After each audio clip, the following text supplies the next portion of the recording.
श्रीगुरुभ्यो नमः हरिः ओम् योऽन्तः प्रविश्य ममाशं मां प्रसक्तां सञ्जीवयत्यखिलशक्तिधरस्वधाम्नां अन्यांश्च हस्तचरणश्रवणत्वगादीन् प्राणान् नमो भगवते पुरुषाय तुभ्यम् भवत्यदुर्भावादेडमो को विवाग्नि जडमतिरपि जन्तुर्जायते प्राज्ञमूले सकलवचनचेतो देवता भावती सा मोमजसिद्धत्तां सन्निधिं मानसे च तपो विद्याविनत्यादिगुणोखाकरानं वादिराजगुरुं वन्दे हयग्रीवपदाश्रयान् पूज्याय राघवेन्द्राय सतधर्मरताय च भजतां कल्पवृक्षाय नमतां कामधेनवे ब्रह्मचर्य हरिप्रेतसविद्यावादिशालिनः इष्टदां कष्टहर्तॄन्नः विद्यामान्यान् मुनीन् नमः.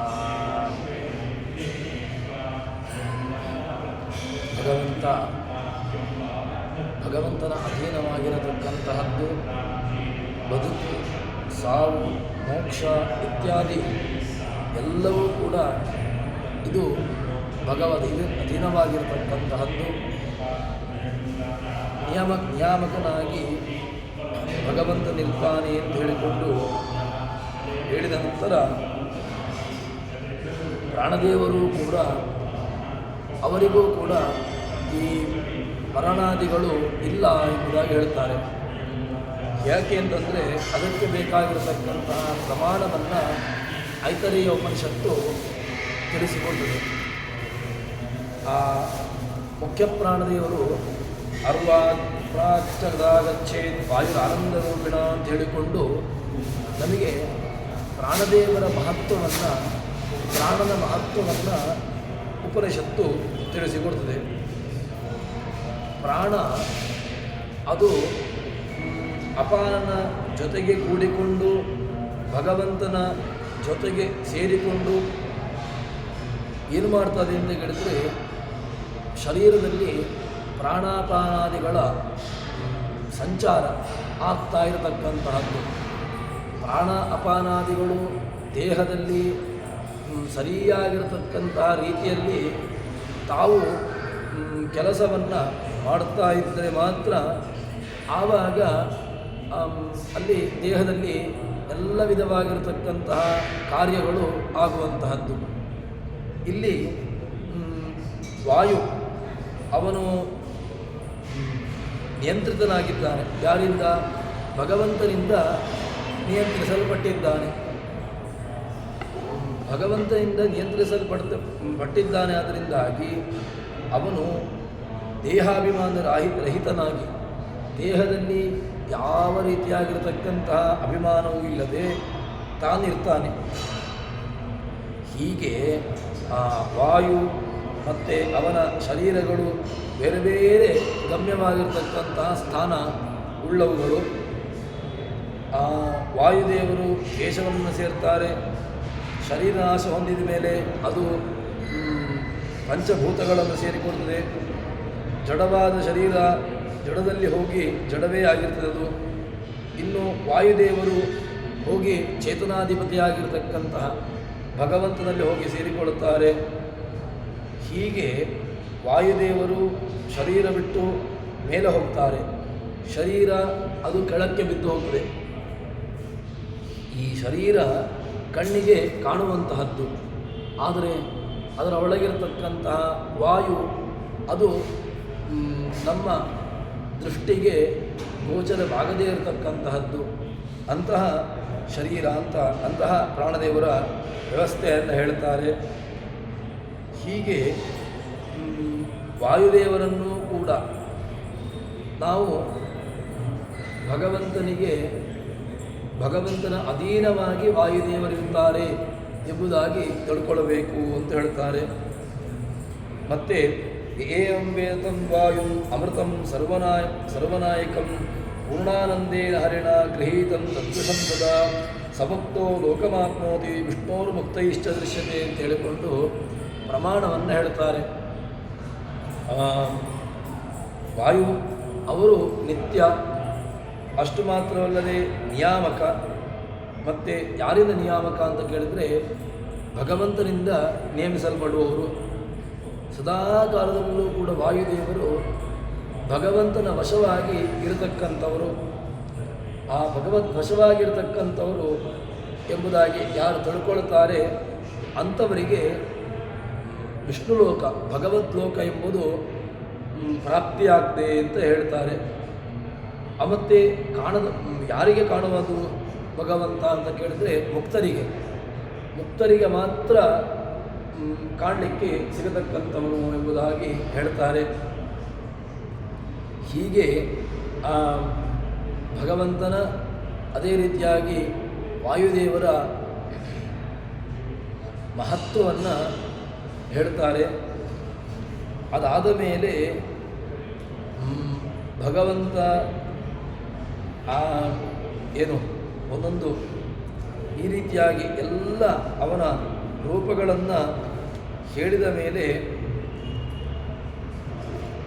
ಮುಂದೆ ಉಪನಿಷತ್ತು ಏನು ಹೇಳ್ತದೆ ಅಂತ ಕೇಳಿದರೆ, ಈ ಸೂರ್ಯಾಂತರ್ಗತನಾಗಿರತಕ್ಕಂತಹ ನಾರಾಯಣ ಅವನು ಜೀವನ ಅಂತರ್ಯಾಮಿಯಾಗಿ ಇದ್ದಾನೆ ಎಂಬುದನ್ನು ಹೇಳ್ತದೆ. ಏಷ ಇಮಂ ಲೋಕಂ ಅಭ್ಯಾರ್ಚತ್ ಪುರುಷರೂಪೇಣ ಏಷ ಋತಪತಿ ಪ್ರಾಣೋ ವಾವ ತದಾಭ್ಯರ್ಚತ್ ಪ್ರಾಣೋ ಹ್ಯೇಷ ಏಷ ಸ್ತಪತಿ ಎಂಬುದಾಗಿ ಆ ಪ್ರಾಣನ ಮಹತ್ವವನ್ನು ಉಪನಿಷತ್ತು ತಿಳಿಸಿಕೊಡ್ತದೆ.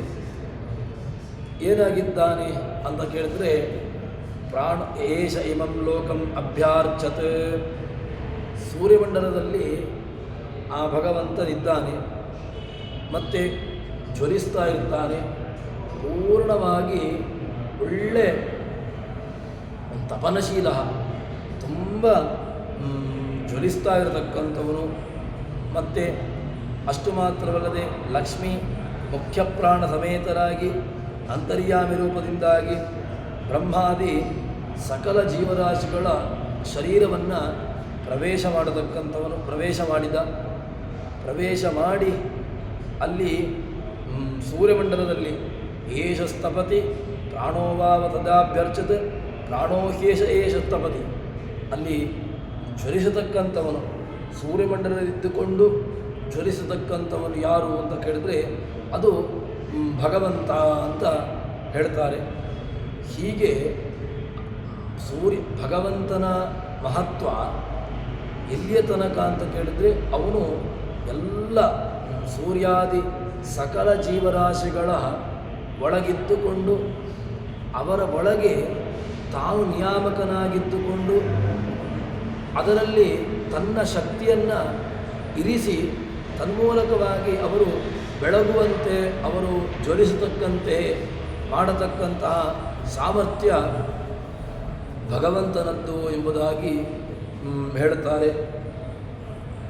ಹೀಗೆ ಏಷೋ ನಾರಾಯಣೋ ದೇವ ವಾಯುನಾ ಸಹೈವ ಇಮಂ ಲೋಕಂ ಅಭ್ಯಾರ್ಚತ್ ಬ್ರಹ್ಮಾದಿ ಶರೀರೇಷು ಪ್ರವಿವೇಶ ಪುರುಷ ಇತಿ ಅಂತರ್ಯಾಮಿ ರೂಪಸ್ಯ ಆಖ್ಯಾಪುರಿ ಕ್ಷೇತೆ ಇತಿ. ಉಪನಿಷತ್ತು ಆ ಭಗವಂತನ ರೂಪ ಅದು ಎಂಥದ್ದು ಅಂತ ಕೇಳಿದರೆ, ಈ ಮುಖ್ಯಪ್ರಾಣ ಸಮೇತನಾಗಿರತಕ್ಕಂಥವನು ನಾರಾಯಣ ಏನು ಮಾಡ್ತಾನೆ ಅಂತ ಕೇಳಿದರೆ, ಬ್ರಹ್ಮಾದಿ ಸಕಲ ಜೀವರಾಶಿಗಳನ್ನು ಪ್ರವೇಶ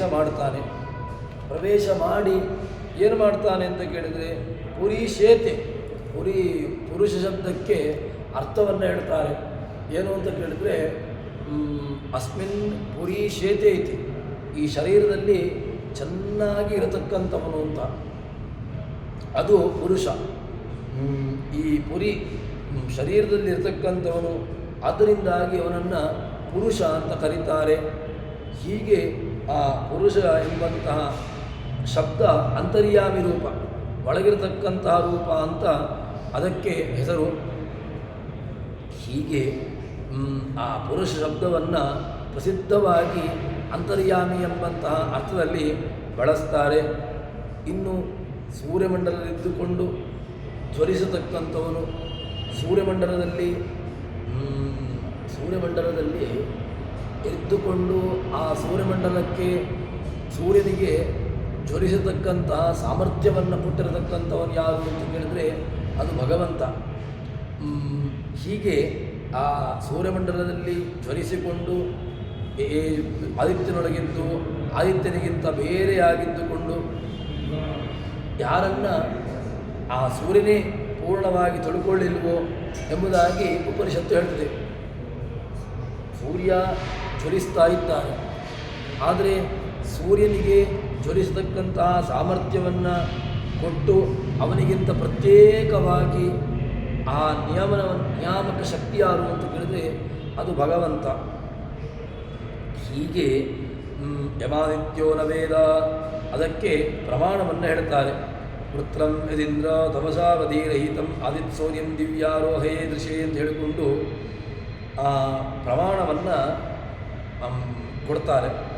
ಸೂರ್ಯನ ಒಳಗಿದ್ದಾನೆ, ಸೂರ್ಯನಿಗಿಂತ ಅತ್ಯಂತ ಭಿನ್ನನಾಗಿದ್ದಾನೆ, ಮತ್ತು ಅದನ್ನು ಪೂರ್ಣವಾಗಿ ಸೂರ್ಯನೂ ಕೂಡ ತಿಳ್ಕೊಳ್ಳಿಲ್ಲ ಎಂಬುದಾಗಿ ಹೇಳ್ತಾರೆ. ಹೀಗೆ ಶ್ರುತಿಗಳಲ್ಲಿ ಏನು ಹೇಳ್ತಾರೆ ಅಂತ ಕೇಳಿದರೆ ಸೂರ್ಯಮಂಡಲದ ಒಳಗಿರತಕ್ಕಂಥವನು ಅಂತ ಪ್ರಸಿದ್ಧವಾಗಿದೆ. ಆ ಸೂರ್ಯನ ಒಳಗಿರತಕ್ಕಂಥವನು ಅವನು ಅಂತ ಹೇಳಿದ ಮೇಲೆ ಯಾರಿಂದ ಎಲ್ಲ ಭಗವಂತ ಸೂರ್ಯನ ಒಳಗಿದ್ದುಕೊಂಡು ತಾನು ನಿಯಾಮಕನಾಗಿ ಎಲ್ಲ ರೂಪಗಳಿಂದಾಗಿ ತಾನು ಇದ್ದಾನೆ ಅಂತ ಎಂಬುದಾಗಿ ಹೇಳ್ತಾರೆ. ಇನ್ನು ಅದಕ್ಕೆ ಬೇಕಾಗಿರತಕ್ಕಂತಹ ಪ್ರಮಾಣವನ್ನು ಕೂಡ ಕೊಡ್ತಾರೆ. ಯಂ ಸೂರ್ಯಂ ಯೌಷಸಂ ಜಜಾನ ಯೋಪಪಾಮ್ನೇತಾ ಸಜನಾಸ ಇಂದ್ರ ಉದ್ವೇದೆ ಪ್ರಸವೀತಾ ಜನಾನಾಂ ಮಹಾನ್ ಕರ್ತೋ ಅರ್ಣವ ಸೂರ್ಯಸ್ಯ ಏನಾಮೃತಂ ಖಂಚ ದಿವಾಂ ಮಹೀಂಚ ಏನಾದಿತ್ಯಸ್ತಪದ ಏಜದೆ ಸಾಬ್ರಾಜಸಾ ಚ. ಹೀಗೆ ಏನು ಬೇಕಾಗಿರತಕ್ಕಂತಹ ಪ್ರಮಾಣವನ್ನು ತುಂಬ ಕೊಡ್ತಾರೆ. ಏನು ಅಂತ ಕೇಳಿದರೆ ಮೊದಲ ಪ್ರಮಾಣವನ್ನು ವೃತ್ರಂ ಯದಿಂದ್ರ ತಮಸಾ ಧೀರಯಿತಂ, ವೃತ್ರಾಸುರ ಅಹಿ ಎಲ್ಲರನ್ನೂ ಕೂಡ ತುಂಬ ಅನಾಯಾಸವಾಗಿ ನೀನು ಅವರನ್ನು ಕೊಂದಿದ್ದಿ.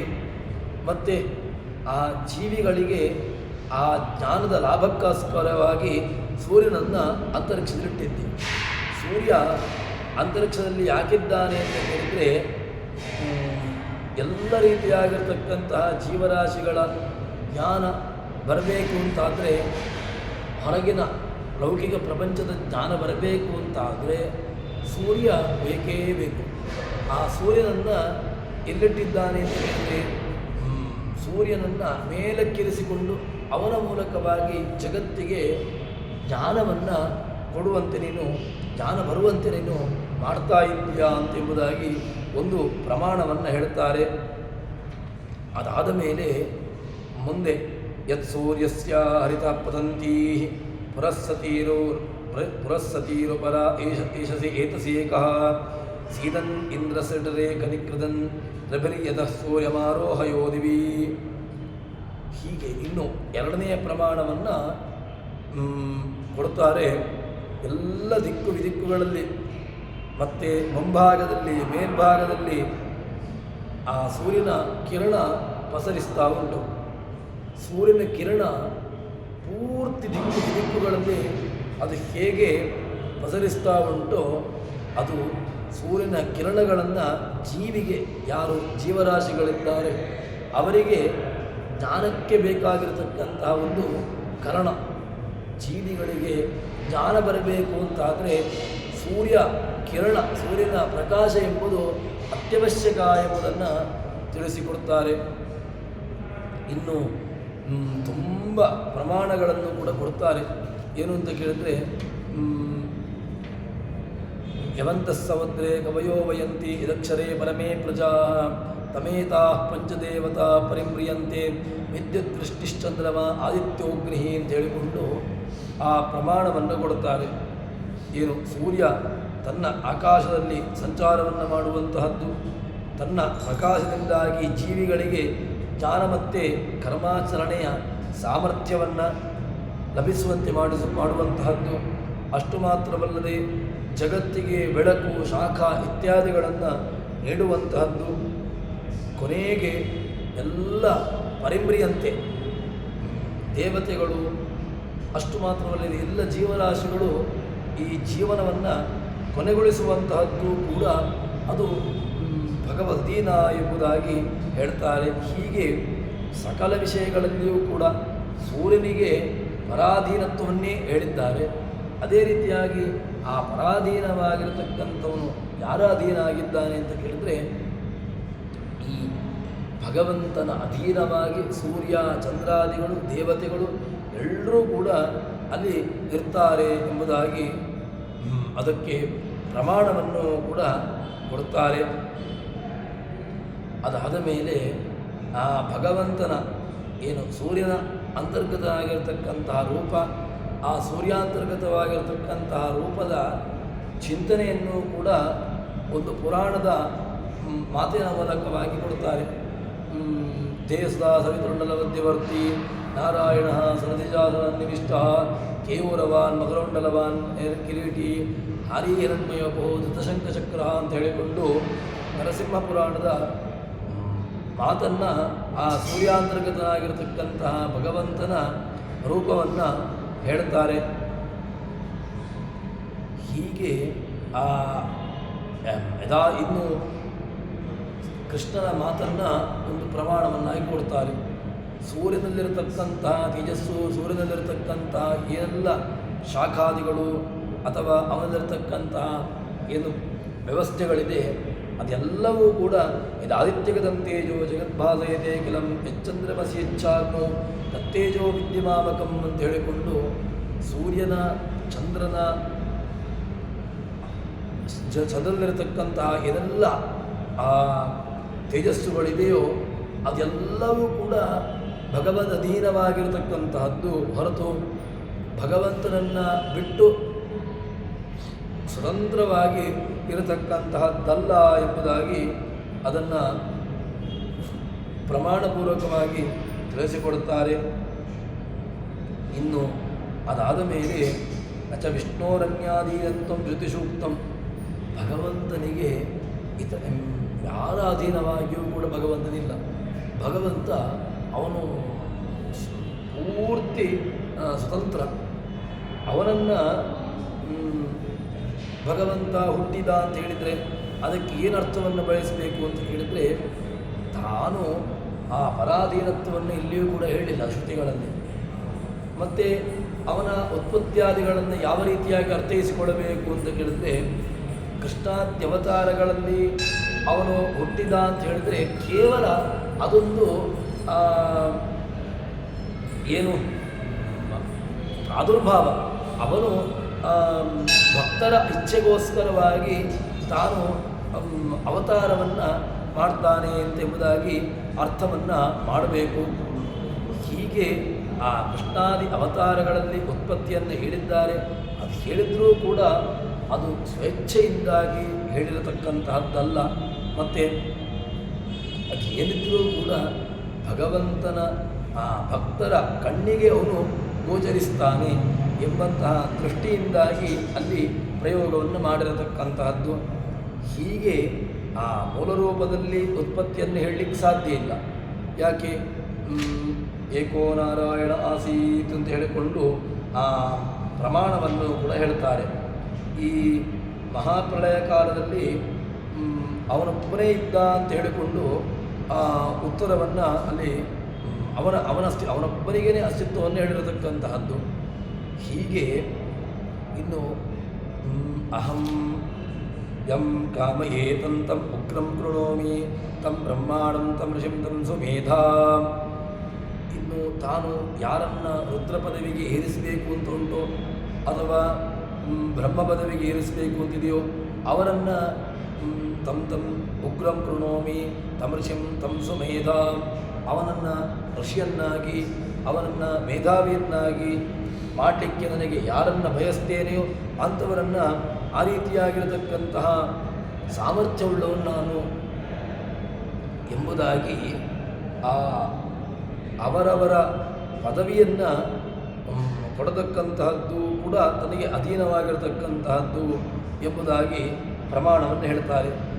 ಅಷ್ಟು ಮಾತ್ರವಲ್ಲದೆ ಅಹಂ ರುದ್ರಾಯಂದ್ರಾತನೋಮಿ ಅಂತ ಹೇಳಿಕೊಂಡು ರುದ್ರನನ್ನೂ ಕೂಡ ಸಂಹಾರ ಮಾಡತಕ್ಕಂತಹ ಸಾಮರ್ಥ್ಯ ಮತ್ತು ಬ್ರಹ್ಮದ್ವೇಷಿ ಲಯಕಾರಕನಾಗಿರತಕ್ಕಂತಹ ರುದ್ರನ ಸಂಹಾರಕ್ಕಾಗಿ ನಾನು ಧನುಸ್ಸನ್ನು ಹಿಡಿತೇನೆ ಮತ್ತು ಸೃಷ್ಟಿಕರ್ತನಾಗಿರ್ತಕ್ಕಂತಹ ಬ್ರಹ್ಮನನ್ನು ಮೊದಲಿಗೆ ನಾನು ಸೃಷ್ಟಿಯನ್ನು ಮಾಡ್ತೇನೆ. ಹೀಗೆ ಬ್ರಹ್ಮರುದ್ರಾದಿಗಳಿಗೆ ಲಕ್ಷ್ಮಿಯಿಂದ ಸೃಷ್ಟಿ ಲಯಾದಿಗಳು ಆಗುವಂತಹದ್ದು.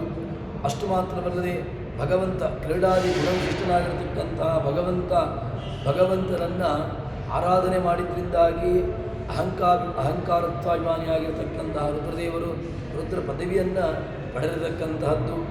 ಅಷ್ಟು ಮಾತ್ರವಲ್ಲದೆ ಅಶ್ವಿನಿ ದೇವತೆಗಳು ಅಸ್ಯ ದೇವಸ್ಯ ಮೇಷೋ ಮಯಾ ವಿಷ್ಣುರೇಶಸ್ಯ ಪ್ರಭೃತೆ ಹವಿರ್ಭಿ ಅಂತ ಹೇಳಿಕೊಂಡು ಅಶ್ವಿನ ಏಷ ಹಿ ರುದ್ರೋ ರುದ್ರಂ ರುದ್ರಿಯಂ ಯತ್ವಂ ಯಾಸಿಷ್ಟಂ ಪ್ರತಿರಾಶ್ವಿನಾಯಾರವಿತ್ ಅಂತ ಹೇಳಿಕೊಂಡು ಆ ಎಲ್ಲ ಅಶ್ವಿನಿ ದೇವತೆಗಳಿಗೆ ಭೋಗಯುಕ್ತವಾಗಿರತಕ್ಕಂತಹ ಸ್ಥಾನವನ್ನು ಅವರು ಆ ಸ್ಥಾನವನ್ನು ಪಡೆದುಕೊಂಡಿರತಕ್ಕಂತಹದ್ದು ಅದು ಭಗವಂತನ ಅನುಗ್ರಹದಿಂದಾಗಿ ಎಂಬುದಾಗಿ ಹೀಗೆ ಆ ಎಲ್ಲ ಪ್ರಮಾಣಗಳನ್ನು ಕೂಡ ಕೊಡ್ತಾರೆ. ಅದಾದ ಮೇಲೆ ಮತ್ತೆ ಆ ಭಗವಂತನ ಸರ್ವಾಧಾರತ್ವವನ್ನು ಎಷ್ಟು ಭಗವಂತ ಜಗತ್ತಿಗೆ ಆಧಾರಕನಾಗಿದ್ದಾನೆ ಎಂಬುದನ್ನು ಅದನ್ನು ಕೂಡ ಪ್ರಮಾಣಪೂರ್ವಕವಾಗಿ ಸ್ಪಷ್ಟಪಡಿಸ್ತಾರೆ. ಏನು ಅಂತ ಕೇಳಿದರೆ ತಮೇತಾ ಸಪ್ತಾಕ್ಷತೆಯ ಉಪದಿಷ್ಟಂತೆ ನದ್ಯಾ ಇಮ ಅಕ್ಷಲ್ಲೋಹಿನ್ಯ ರಾಜಯ ತಾಬಿರೀನಂ ರುದ್ರೋ ಅನ್ಮಾಯತ್ತಃ ಏನು ಪ್ರಮಾಣವನ್ನು ಕೊಡುತ್ತಾರೆ. ಈ ಗೋತ್ಸ್ವರೂಪವಾಗಿರತಕ್ಕಂತಹ ವಾಯು, ಪರ್ಜನ್ಯ, ಆದಿತ್ಯ ಎಲ್ಲ ದೇವತೆಗಳು ಭಗವಂತನನ್ನು ಉಪಾಸನೆ ಮಾಡುತ್ತಾರಂತೆ. ಅವರು ಉಪಾಸನೆ ಮಾಡಿ ಏನು ಮಾಡ್ತಾರೆ ಅಂತ ಕೇಳಿದರೆ ಹೇಳ್ತಾರೆ, ಆ ರುದ್ರನನ್ನು ಉಪಾಸನೆ ಮಾಡ್ತಾರೆ, ಮತ್ತು ಪ್ರಾಣದೇವರನ್ನು ಉಪಾಸನೆ ಮಾಡ್ತಾರೆ. ಎಲ್ಲರನ್ನೂ ಕೂಡ ಆ ಉಪಾಸನೆ ಮಾಡ್ತಾರಲ್ಲ ಅವರಿಗೆ ಮುಖ್ಯರಾಗಿರ್ತಕ್ಕಂತಹ ಆಶ್ರಯ ಯಾರು ಅಂತ ಕೇಳಿದ್ರೆ ಆ ಮುಖ್ಯ ಆಶ್ರಯವನ್ನು ಹೇಳ್ತಾರೆ. ಭಗವಂತನೇ ಮುಖ್ಯವಾಗಿ ಆಶ್ರಯ ಸ್ಥಾನವಾಗಿ ಇದ್ದಾನೆ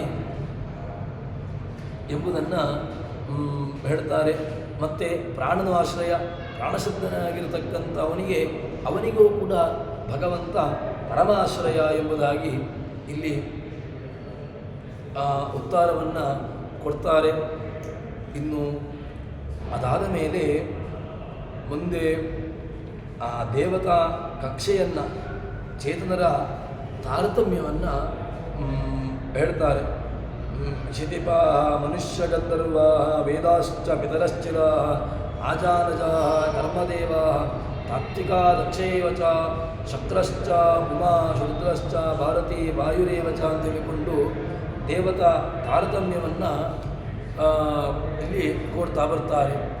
ಯಾರೆಲ್ಲ ಅಂತ ಕೇಳಿದ್ರೆ ಚಕ್ರವರ್ತಿಗಳು, ಮನುಷ್ಯ ಗಂಧರ್ವರು, ದೇವಗಂಧರ್ವರು, ಚಿರಪಿತೃ ದೇವತೆಗಳು, ಆಜಾನಜ ದೇವತೆಗಳು, ಕರ್ಮದೇವತೆಗಳು, ತತ್ವಾಭಿಮಾನಿ ದೇವತೆಗಳು, ದಕ್ಷ ಪ್ರಜಾಪತಿ, ಇಂದ್ರ, ಪಾರ್ವತಿ, ರುದ್ರ, ಭಾರತಿ, ವಾಯು ಇವರೆಲ್ಲರೂ ಕೂಡ ಕ್ರಮವಾಗಿ ಈ ಕ್ರಮದಿಂದಾಗಿ ಅವರು ಬಲ, ಜ್ಞಾನ, ಸುಖಾದಿ ಗುಣಗಳಲ್ಲಿ ಮತ್ತು ವಿಷ್ಣು ಭಕ್ತ್ಯಾದಿಗಳಲ್ಲಿ 100 ಪಾಲು ಅಧಿಕರಾಗಿರತಕ್ಕಂಥವರು.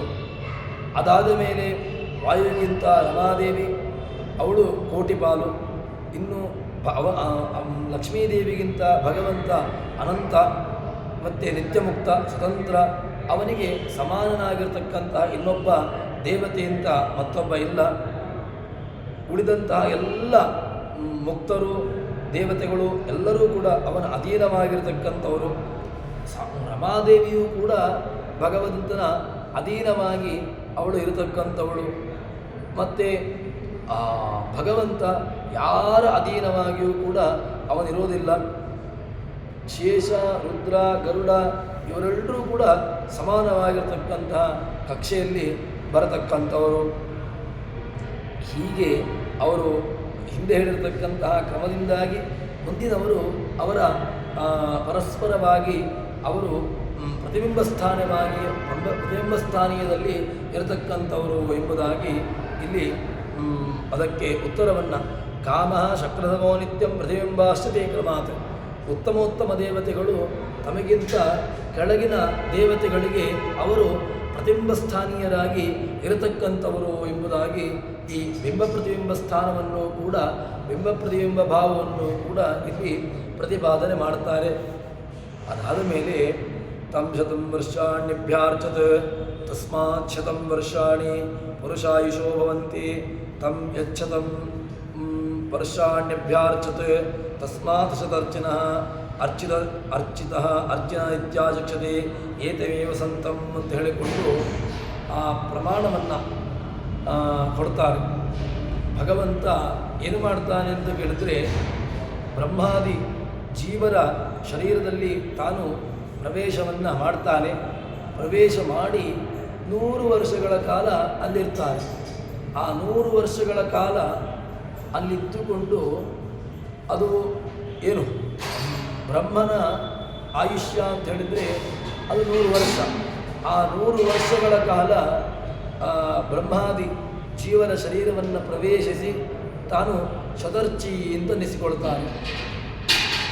ಇನ್ನು ಅದಾದ ಮೇಲೆ ಮುಖ್ಯವಾಗಿ ಶತರ್ಚಿ ಅಂತ ಹೇಳಿದ್ರಿಂದಾಗಿ ಅವನು ತಂ ಶತಂ ವರ್ಷಾಣ್ಯಭ್ಯಾರ್ಚತ ಅಂತ ಹೇಳಿಕೊಂಡು ಶರೀರದ ಮಧ್ಯದಲ್ಲಿ ಇರ್ತಾನೆ.